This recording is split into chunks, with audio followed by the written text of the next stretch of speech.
ನಮಸ್ಕಾರ ಸ್ನೇಹಿತರೆ, ಎಲ್ಲರೂ ಹೇಗಿದ್ದೀರಾ? ನಾನಂತೂ ಚೆನ್ನಾಗಿದ್ದೀನಿ. ನೀವೆಲ್ಲ ಚೆನ್ನಾಗಿದ್ದೀರಾ ಅನ್ಕೊಂಡಿದ್ದೀನಿ ಸ್ನೇಹಿತರೆ. ಏನಿಲ್ಲ, ಇವತ್ತು ಈ ದ್ರಾಕ್ಷಿ ತಂದೆ, ಸಿಹಿಯಾಗೆ ಇತ್ತು, ಚೆನ್ನಾಗಿತ್ತು. ತುಂಬಾ ದ್ರಾಕ್ಷಿ ಇತ್ತು ಸ್ನೇಹಿತರೆ. ಇಲ್ಲಿ ನಮ್ಮ ಮನೆಯವ್ರು ತಂದ್ರು, ನಮ್ಮ ಹಬ್ಬು ತಂದ್ರು, ಹೀಗೆ ಎಲ್ಲರೂ ತಂದ್ಬಿಟ್ರು.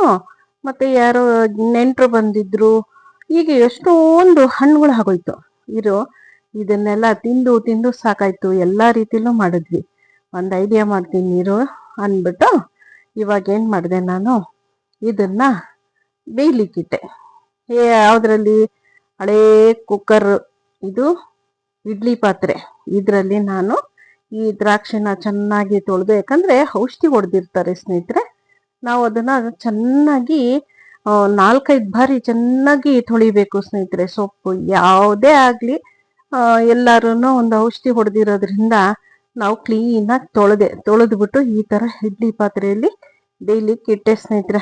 ಚೆನ್ನಾಗಿ ಬೇಯ್ಬೇಕು ಅಂದ್ರೆ ತುಂಬಾ ಕುದ್ಸಂಗಲ್ಲ, 2 ನಿಮಿಷ. ಕೆಳಗಡೆ ನೀರ್ ಕಾದಿರುತ್ತೆ, ಈ ಹಬೆಲೆ ಸ್ವಲ್ಪ ಬೆಂದೋಗ್ಬಿಡುತ್ತೆ.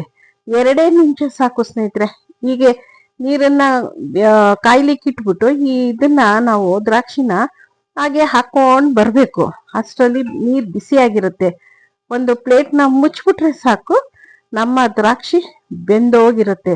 ತುಂಬಾ ಬೇಯಿಸಬಾರ್ದು, ಸ್ವಲ್ಪ ಮಟ್ಟಿಗೆ ಅಷ್ಟೇ ಸಾಕು. 2 ನಿಮಿಷದ ಒಂದು ಬೆಂದು ಬಿಟ್ರೆ ಸಾಕು ಸ್ನೇಹಿತರೆ. ಸ್ವಲ್ಪ ಹೊತ್ತು ಹೀಗೆ ಮುಚ್ಚಿ ಇಟ್ಟಿದ್ದಾಯ್ತು. ಇವಾಗ ನೋಡಿ ತೆಗೆದು ತೋರಿಸ್ತೀನಿ. ಏನ್ ತುಂಬಾ ಹೊತ್ತು ಬೇಯಿಸ್ಬೇಕಂತ ಇಲ್ಲ ಸ್ನೇಹಿತರೆ. ಜಾಸ್ತಿ ಬೇಯಿಸಿದ್ರೆ ಚೆನ್ನಾಗಿರಲ್ಲ. 2 ನಿಮಿಷ, ನಿಮಗೆ ಗೊತ್ತಾಗ್ಲಿಲ್ಲ ಅಂದ್ರೂ 3 ನಿಮಿಷ ಆದ್ರೂ ಪರವಾಗಿಲ್ಲ. ನೋಡಿ 2 ನಿಮಿಷಕ್ಕೆ ಇಷ್ಟು ಮಟ್ಟಿಗೆ ಬೆಂದಿದೆ. ತುಂಬಾ ಬಿಸಿ ಇತ್ತು ಸ್ನೇಹಿತರೆ, ಅದಕ್ಕೆ ಚಿಮ್ದು ನೀಟಾಗಿ ತೆಗಿತಾ ಇದ್ದೀನಿ.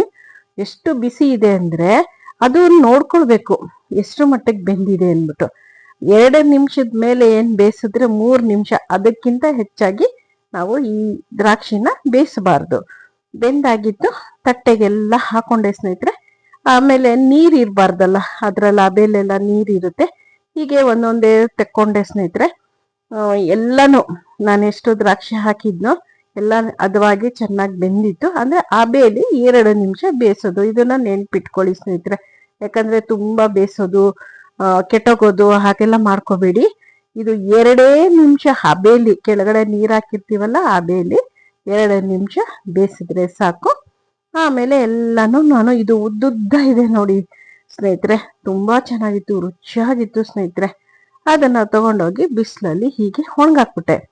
ಒಣಗಾಕಿದ್ರೆ ಧೂಳ್ ಬರುತ್ತೆ ಅಂತ ಏನ್ ಮಾಡೋದು, ಅದ್ರ ಮೇಲೆ ಒಂದ್ ಲೇಯರ್ ತೆಳುವಾದ ಒಂದು ವೇಲು ಬಟ್ಟೆನ ನಾನು ಈ ರೀತಿ ಹಾಕಿ 3 ಡೇಸ್ ಚೆನ್ನಾಗಿ ಒಣಗಿಸ್ಬೇಕು ಸ್ನೇಹಿತರೆ.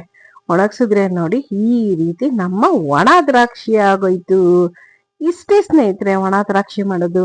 ನಿಮ್ಮ ಮನೇಲಿ ಏನಾದ್ರೂ ಹೆಚ್ಚಿಗೆ ಒಣ ದ್ರಾಕ್ಷಿ ಮಾಡ್ಕೋಬೇಕು, ದ್ರಾಕ್ಷಿ ತಂದಿದ್ರು ಇತ್ತು ಅಂದ್ರೆ ಈ ರೀತಿ ಒಣ ದ್ರಾಕ್ಷಿ ಚೆನ್ನಾಗಿ ತೊಳೆದು ಶುದ್ಧವಾಗಿ ಮಾಡ್ಕೊಳ್ಬಹುದು.